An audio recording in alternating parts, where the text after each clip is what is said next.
Are you drowning in decisions, feeling mentally drained by lunchtime? You're not alone. Welcome to the world of decision fatigue. It's the silent productivity killer, and it's probably affecting you more than you realize. So let's break it down and see why it's such a big deal, especially for solopreneurs. And then we'll get into actionable strategies you can implement to help you beat decision fatigue. You're listening to the Productive Entrepreneur Podcast. I'm your host, Tanya Kendrick, and I'm on a mission to help online business owners like you focus on the right things and take imperfect action. Every week, you'll get my best tips on everything from time management and content creation to planning effectively and managing mindset issues, all in an effort to help you become more productive. So let's jump into this episode. So what exactly is decision fatigue? Simply put, it's the mental exhaustion that comes from making too many decisions throughout the day. It's like your brain's battery is running low after you've been scrolling through Amazon for an hour trying to decide among the gazillion choices for whatever you're trying to buy. But in business, the stakes are a lot higher than picking that product to purchase. Now let's talk about symptoms. Are you finding yourself procrastinating on important tasks? Impulse buying that course you don't really need? Or maybe you're stuck in analysis paralysis, unable to move forward on a project. Yeah, those are all red flags of decision fatigue. For those of us who are solopreneurs, especially women, this hits hard. We're often juggling multiple roles: CEO, marketing manager, finance guru, and sometimes even family caretaker. Each role comes with its own set of decisions, big and small. Women in business often face additional pressures too. We're more likely to second-guess our choices or feel the need to over-prepare for every decision. This perfectionism can lead to even more mental drain. And the impact can be huge. Decision fatigue can lead to poor choices, missed opportunities, and a general feeling of being overwhelmed. It's not just about being tired, it's about losing our edge and our ability to make strategic moves in our business. But here's the good news.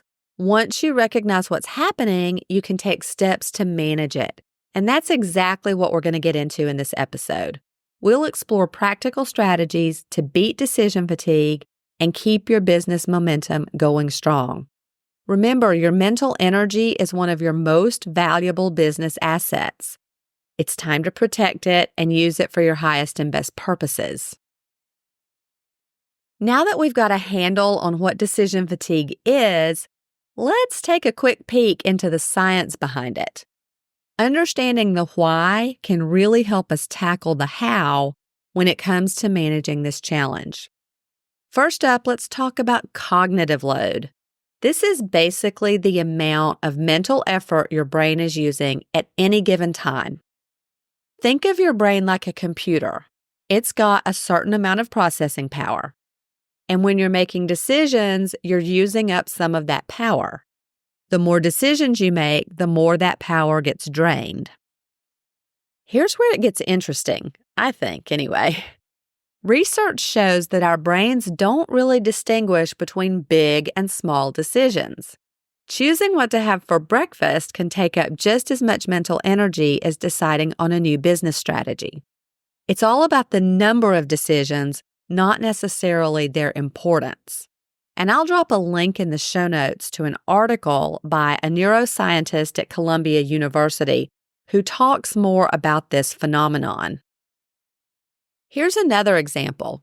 A study published in the Proceedings of the National Academy of Sciences found that judges were more likely to give favorable rulings at the beginning of the day or after a food break.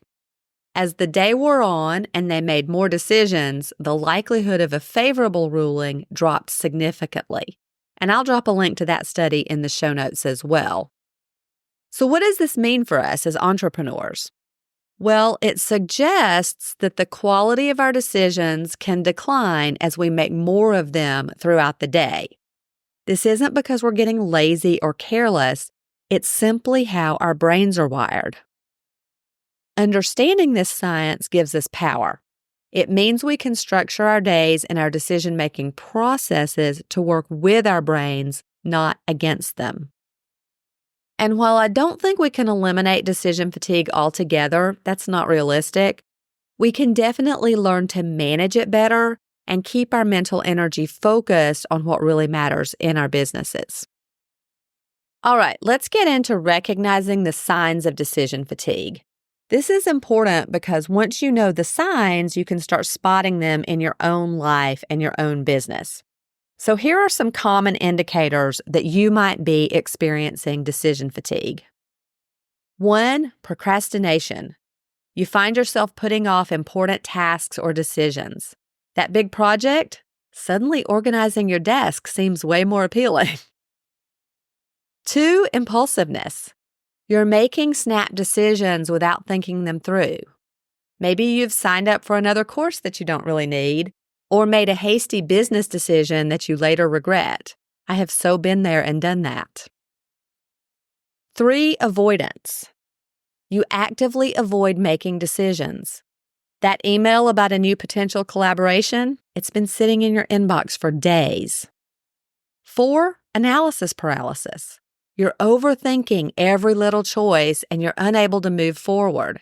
Choosing a font for your website shouldn't take 3 hours, right? 5, emotional reactions. You're feeling unusually irritable or emotional when faced with decisions. Small choices suddenly feel overwhelming. And 6, you're defaulting to no. You find yourself saying no to opportunities without really considering them simply because it's easier than deciding.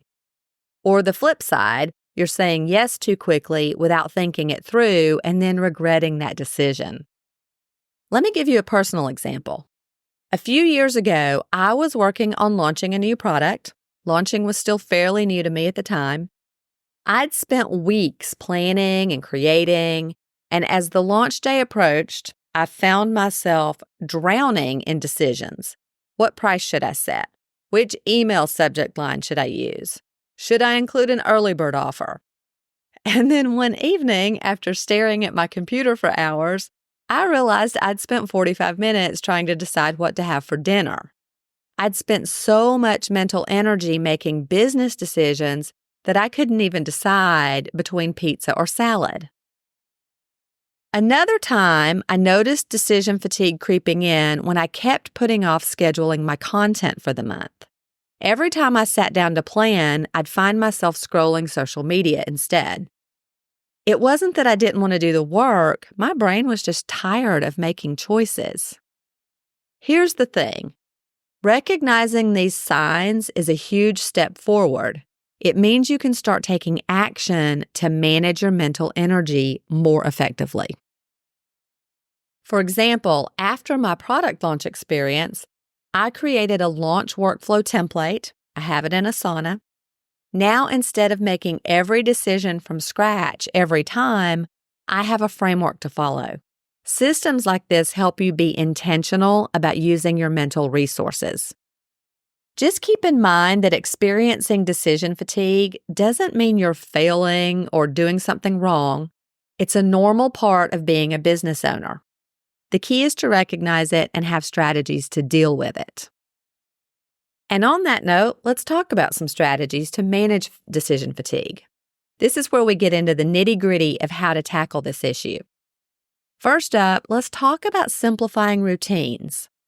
One of the most effective ways to combat decision fatigue is to create daily habits that reduce the number of decisions you need to make. And let me back up for just a minute. There are sources that say adults make around 35,000 decisions every day. 35,000. That's crazy, right? So anything we can do to reduce that number will be helpful. Here are some ideas. 1, plan your outfit the night before. It might seem small, but it's one less decision to make in the morning. 2, establish a consistent morning routine. When you do the same things in the same order each day, you're operating on autopilot, and that saves mental energy. And here's a pro tip. When you're building that morning routine, write it down as a checklist. That way you'll remember the steps while you're still trying to get to that autopilot point. I recently added a couple of things to my morning routine, specifically the things that I do when I first sit down at my desk. And every day I struggled a little to remember the new items. What was I supposed to do? Have I done everything? I wasn't sure. So yesterday, in fact, I made a startup checklist. This task automatically recurs every day in Asana, so now I don't have to remember what to do, I just follow the checklist. 3, schedule your most important tasks for when your brain is the freshest, when it has the most energy. This might be in the morning, it might not. You know you best. Now let's move on to creating systems. This is all about setting up processes that streamline your decision-making. Start by identifying recurring decisions in your business. Maybe it's how you onboard clients. Maybe it's how you create content or manage your finances. Once you've identified those areas, create systems or templates for them. For example, you could have a standard onboarding checklist for new clients or a content calendar template for your marketing. My startup checklist that I mentioned a minute ago, that's an example of a simple system that can streamline your decision-making. Remember, the goal here is progress over perfection. Your systems don't need to be flawless from the get-go. They just need to reduce the mental load of all those repetitive decisions that we make every day. Next, let's talk about delegation and tools. As solopreneurs, we often fall into the trap of thinking we need to do everything ourselves. But that's a fast track to decision fatigue. Here's how you can leverage tools and outsourcing to lighten your load. 1, use automation tools. There are so many great options out there for scheduling social media posts, managing email marketing, or handling bookkeeping. 2, consider hiring a virtual assistant, even if it's just part-time or for one-off tasks that don't require your specific expertise. 3, use project management tools to keep track of tasks and deadlines. That reduces the need to constantly decide what to work on next. I've mentioned Asana a couple of times in this episode. It's my project management tool of choice. I use it every single day. Lastly, let's talk about setting boundaries. You may not have considered this one when it comes to decision fatigue, but it helps you focus your energy in the right places. So here are some tips. 1, learn to say no. Not every opportunity is the right one for you or your business. 2, set specific working hours and stick to them. This helps create a clear separation between work and personal time. 3, limit your options. Sometimes having fewer choices can lead to better decisions or even being able to make a decision in the first place. Remember that Amazon shopping example I mentioned at the very beginning? Amazon completely overwhelms me because there are too many choices. I can't tell you how many times I've stopped shopping for something and just given up because I couldn't decide. In fact, several months ago, my freezer died, and I was looking for a new one, and there were just so many choices. I got overwhelmed and gave up. And then on Prime Day, I thought, hey, I wonder if they have freezers on sale. So I checked, and there were only 4 options. Choosing from 4 things is so much easier than choosing from 1,000 things. I was able to make a decision, and 3 days later, my new freezer was delivered. Now let's get into some practical tips for daily life that can help reduce decision fatigue. First up, let's talk about meal planning and wardrobe organization. These might seem unrelated to your business, but bear with me here, because they can have a big impact on your daily decision-making capacity. Remember that study I mentioned earlier that said that it's really about how many decisions you make, not the importance of the decision? Well, this falls into that category. So for meal planning, set aside time each week to plan your meals. This eliminates that daily, what's for dinner, dilemma that we all experience. 2, prep ingredients in advance. This makes cooking quicker and it reduces decision-making during busy weekdays. And consider having a set menu for certain days like Taco Tuesday or Stir Fry Friday. When it comes to wardrobe organization, create a capsule wardrobe with a few versatile pieces that mix and match easily.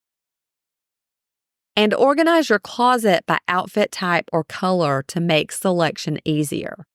Those are just a couple of things you can do in your personal life that will reduce the number of decisions you need to make every day. Now let's move on to time blocking and scheduling techniques. These are awesome methods for managing your workday and reducing decision fatigue. Start by identifying your most productive hours. Schedule your most important or most challenging tasks during this time. Use time blocking to dedicate specific chunks of time to different tasks or types of work. For example, you might block out 9 to 11 a.m. for client work, 1 to 3 p.m. for content creation, and 4 to 5 for admin tasks. And include buffer time between blocks to deal with unexpected issues or things that take longer than you anticipate. And don't forget to schedule breaks. They're so important for maintaining mental energy. I have a toolkit that will help you implement time blocking into your routine. I'll drop a link to that in the show notes. One thing I always tell people is that the goal of time blocking isn't to schedule every minute of your day. It's about creating a framework that reduces the need to constantly decide what to work on next. Lastly, let's talk about using checklists and templates. These can make all the difference in the world when it comes to reducing decision fatigue. Create checklists for recurring processes in your business. This could be for client onboarding, product launches, or even your daily startup and shutdown routines. You can have checklists for anything and everything. 2, develop templates for common tasks like email responses, social media posts, or project proposals. That way you're not starting from scratch every single time.